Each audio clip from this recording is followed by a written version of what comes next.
ఓం శ్రీ మాత్రే నమః. ఇప్పుడు తెలియజేసే అంశము చిన్నపిల్లల విషయంలో సహజంగా వాళ్ళు తింటుంటారు కానీ గ్రోత్ ఉండదు, డెవలప్మెంట్ ఉండదు, ఎదుగుదల అనేటువంటిది ఉండదు. మరి కొంతమంది వాళ్ళు పెద్దవాళ్ళ అమ్మ ఎంతైతే పెడుతుందో అంత తింటారు కానీ నీరసంగా ఉంటుంటారు. వంట పట్టట్లేదా, ఎందువల్ల సందేహం అనేది వస్తుంటుంది.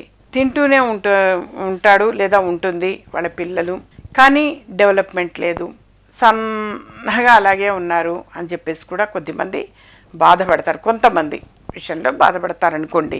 వాళ్ళ కోసం మాత్రమే తెలియచేసేది. ఒక 5 మంగళవారాల పాటు ప్రతి మంగళవారం కూడా ఆంజనేయ స్వామి వారికి తమలపాకుల హారము అంటాం, అంటే తమలపాకుల దండ అనేది సమర్పించండి.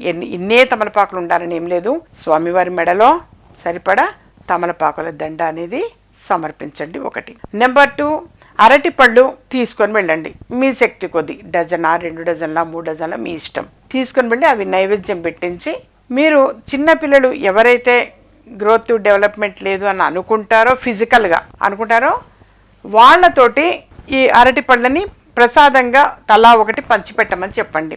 ఆ వ్యక్తి తినాలి, ప్లస్ కొంతమందికి పంచిపెట్టమని చెప్పండి. వాళ్ళతోటే పంచిపెట్టించండి. అంటే కొంతమంది తింటారు, తిన్నా కానీ కాస్త నీరసంగా ఉంటుంటారు లేదా చాలా సన్నగా అలాగే ఉంటుంటారు. చేయండి. అమ్మ మేము పెద్దవాళ్ళం కూడా అలాగే ఉన్నాము, మేము చేయొచ్చా అన్న సందేహం కలుగుతుందేమో. ఆ పెద్దవాళ్ళు కూడా చేయవచ్చు. వాస్తవంగా పెద్దవాళ్ళు కూడా, ఇప్పుడు కొంతమంది పెద్దవాళ్ళని గమనిస్తే కూడా ఎంత తిన్నా కానీ చాలా సన్నగా ఉంటాడు లేదా సన్నగా ఉంటుంది అని చెప్పేసి బాధపడుతుంటే వాళ్ళైనా చేయవచ్చు.